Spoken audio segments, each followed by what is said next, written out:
Hey guys, welcome back to my channel. It is day 23 of Crimemas, and today we will be talking about Mary Bell, the infamous 10-year-old serial killer.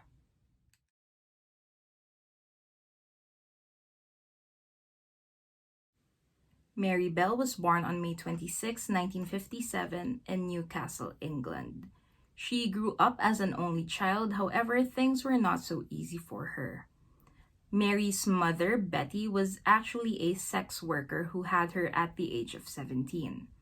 She would often leave Mary in the hands of other relatives whenever she was out doing her job as a prostitute. Although most of the time, Betty would actually bring her male companions home, sort of like a work from home situation. Mary's father, Billy, on the other hand, was an alcoholic and was pretty known in their town as someone who would often get himself into trouble and someone who would start fights because he was always drunk. He had a reputation and it wasn't a good one.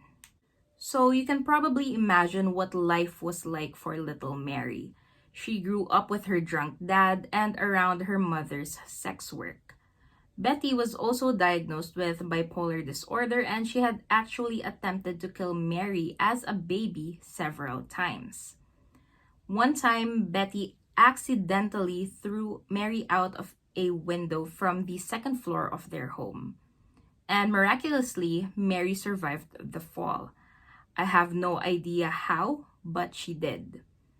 Now, there was also a time when Mary got severely ill because Betty had given her way too many sleeping pills. Again, Betty claims this to be an accident. I don't know how you accidentally throw a baby out of a window, but that's what Betty said. Now, aside from Mary's terrible home life, the community that she lived in wasn't great either.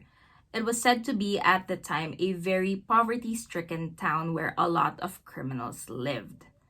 There were also a lot of dilapidated and abandoned buildings in the area left after the war that now served as a playground for the local kids. Most of the matriarchs in this community worked as sex workers and often did not have time to tend to their children. So these children, for most of the day, would be left playing in the streets alone. Now, Mary did not have a lot of friends. She was very aggressive, and the neighborhood kids were all terrified of her, except for one, Norma.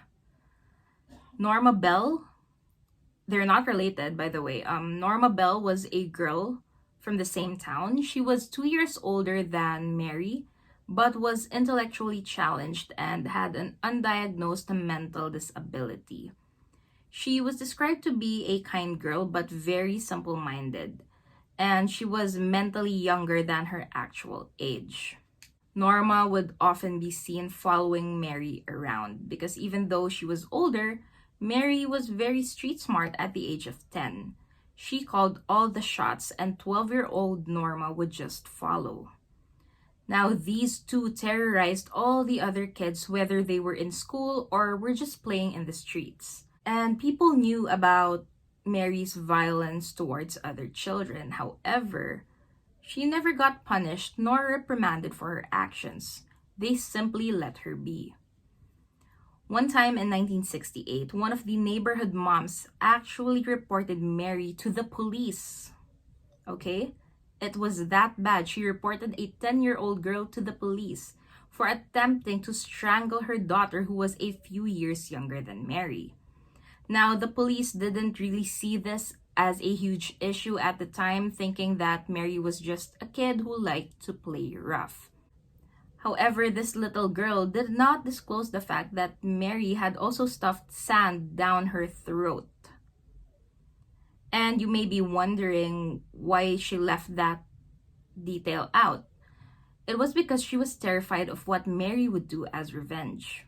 Now, fast forward to just a few weeks later. On May 25th, 1968, one of the neighborhood boys found 3-year-old Martin Brown unresponsive in one of the abandoned buildings. Martin was brought to the hospital and was declared dead on arrival. And based on the autopsy conducted, there was no cause of death found, and because of this, it was ruled as due to natural causes. 2 days later, on May 27th, the staff of a daycare called the police to report that their facility had been broken into. And upon investigating the scene, police found a few letters saying, "We did murder Martin Brown. F off, you bastards." However, they saw this as a prank because the grammar and spelling were terrible. After Martin's death, Mary and Norma would often visit his mother, June, and at one point even asked if they could see him in his coffin. And although she did find this quite odd, these were two kids who have probably never experienced death or loss in their lives. In June's mind, they were just curious. Now, fast forward to a few months later on July 31st, 1968, 3-year-old Brian Howe was reported missing by his parents. His body was found later that night in an open field. His cause of death was revealed to be strangulation, and it was discovered that this little boy suffered a very slow and agonizing death because his killer did this very slowly with very little pressure. Now, chunks of his hair was also cut and spread all around him. There were also stab wounds all over his body made by the same pair of scissors used to cut his hair. And finally, it also seemed that Brian Howe had been branded because a letter M was carved into his stomach. Now, based on the autopsy, all these other injuries were done post-mortem, meaning whoever did this kept on tampering with Brian's body after his death. It was also later discovered that the letter M was actually written or carved as a letter N initially, and another line was just carved into it a few minutes or hours later to turn it into an M. However, the police thought that maybe killing Brian slowly wasn't really part of the plan, but this just happened because whoever did this was weak, possibly another child. So they decided to talk to people in the community. And almost all of them suggested the same thing, for them to look into a kid named Mary Bell. And they did. They found out about Mary's aggression towards other kids and how she would often attempt to strangle them. They also realized that they'd seen this before, and due to the similarities of both cases, the police reopened Martin Brown's case and linked it to Brian Howe's. Martin Brown's cause of death was also changed from natural causes to a homicide.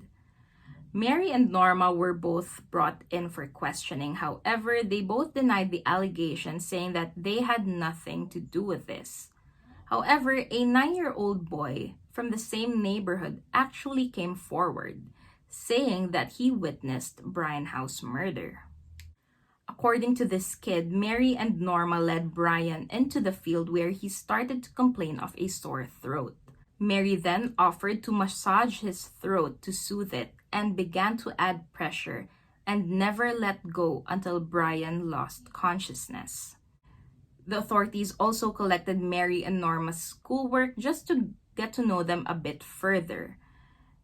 And this is when they found something more incriminating. They found a worksheet that Mary had done back in May 27th, just 2 days after Martin Brown's murder.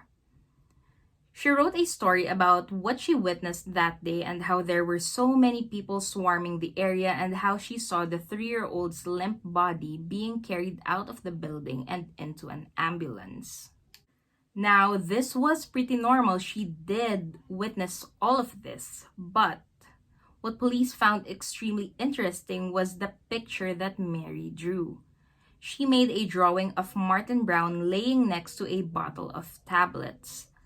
Now, there was a bottle of tablets found at the scene of the crime. However, this was not public information. The authorities never made this detail public, so how did 10-year-old Mary Bell have any knowledge about this? On August 8, 1968, Mary Bell and Norma Bell were charged with the murders of Martin Brown and Brian Howe. At some point, the trial was even put to a pause because Mary broke down, knowing that she was finally going to get some punishment for her actions. She was also checked by multiple psychiatrists and was officially diagnosed as a psychopath. Norma Bell was not found guilty. Authorities think that she was present during the murders but never participated in the attacks. And as I have mentioned, she was very simple minded, and this might have been the reason why she never told anyone about what Mary did, because she couldn't grasp the severity of her friend's actions.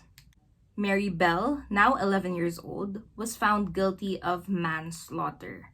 But because of her age and diagnosis, she wasn't going to serve time in prison. Instead, she needed to be rehabilitated.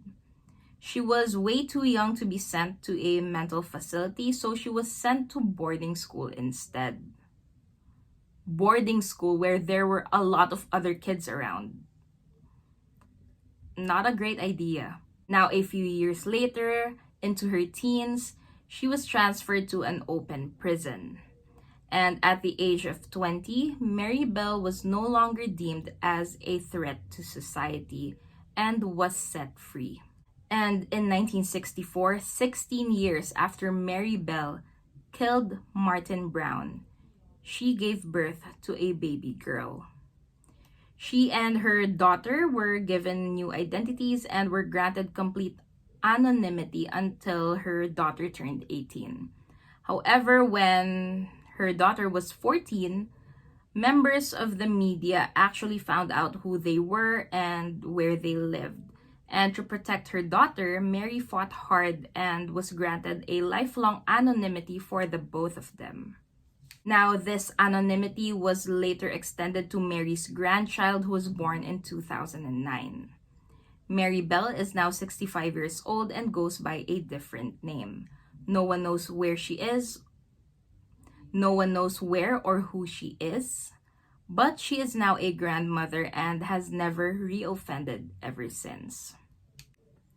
And actually, I'm very torn when it comes to this case. I actually feel bad for Mary. Of course, I feel worse for Martin Brown and Brian House families, but I do feel bad for Mary because she did not have the best upbringing. As she was growing up, no one was actively there to guide her into the right path. But that's just my opinion. As usual, I would really love to hear your thoughts about this case. Thank you so much for tuning in, and I will see you guys tomorrow.